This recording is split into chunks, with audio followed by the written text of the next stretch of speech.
तो एप्पल ने अपना रिसेंटली में मैकबुक न्यू मॉडल लॉन्च किया है, लेकिन मैं आपसे कहूंगा कि आप न्यू मॉडल को अवॉइड करके M2 मॉडल खरीदिए। हाँ, और M2 मॉडल को आपको खरीदना चाहिए। आप फ्लिपकार्ट पे देखिएगा कि M2 मॉडल की प्राइस है वो इसकी प्राइस के सेम है, यानी कि 17,000 में आपको M2 मॉडल मिलेगा, 17,000 में ही न्यू मॉडल मिलेगा।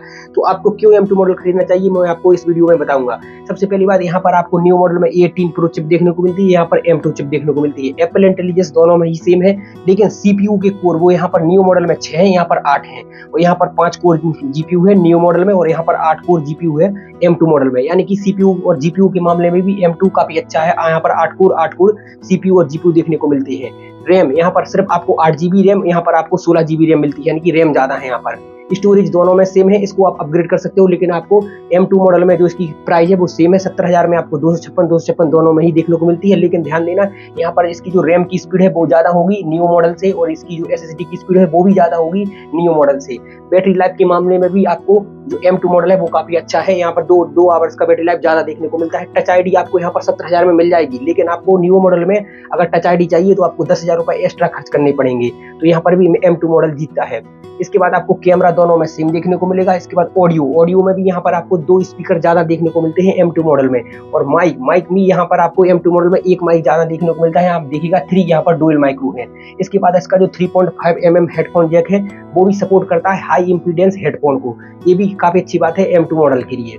इसके बाद आप देखिएगा कि बैटरी लाइफ में भी आपको यहाँ पर M2 मॉडल में आपको यहाँ पर 15 आवर्स, यहाँ पर 18 आवर्स, और यहाँ पर जो न्यू मॉडल है वहाँ पर आपको सिर्फ 11 आवर्स और 16 आवर्स का जो बैटरी बैकअप देखने को मिलता है। इसके बाद इसका जो पावर एडेप्टर है वो यहाँ पर 20 वाट के साथ आता है। यहाँ पर जो इसका पावर एडेप्टर है वो आपको 17,000 में ही 30 वाट का पावर एडेप्टर देखने को मिल जाएगा। और यहाँ पर जो M2 मॉडल है वो फास्ट चार्जिंग को भी सपोर्ट करता है। यहाँ पर 67 वाट का फास्ट चार्जिंग सपोर्ट है। इसके अलावा इसके जो पोर्ट है वो यहाँ पर आपको सिर्फ और सिर्फ टाइप C पोर्ट देखने को मिलेंगे। कोई भी यहाँ पर आपको मैक्सिफ चार्जिंग पोर्ट नहीं मिलेगा न्यू मॉडल में, जबकि M2 मॉडल में आपको थंडरबोल्ट पोर्ट, 2 थंडरबोल्ट पोर्ट देखने को मिलेंगे, और मैक्सिफ चार्जिंग देखने को मिलती है यहाँ पर M2 मॉडल में। इसके अलावा आपको टच ID यहाँ पर 17,000 में ही आ जाएगी। इसके लिए आपको 10,000 एक्स्ट्रा खर्च करने पड़ेंगे, और आपको 512 GB का मॉडल अपग्रेड करना पड़ेगा। इसके बाद वेट वाइज दोनों ही सेम है, इसलिए मैं कह रहा हूँ कि M2 मॉडल को आप खरीदिए। इसके बाद जो इसके कीबोर्ड है इसमें आपको बैकलाइट कीबोर्ड का सपोर्ट देखने को मिलता है M2 मॉडल में, जबकि इसमें आपको बैकलाइट कीबोर्ड नहीं मिलेगा। ध्यान दीजिएगा, न्यू मॉडल में कोई भी बैकलाइट कीबोर्ड नहीं है। इसके बाद इसका जो टच पैड है वो यहाँ पर force touch pad track pad support करता है M2 मॉडल, जबकि यहाँ पर एक नॉर्मल ही टच पैड आपको न्यू मॉडल में मिलेगा।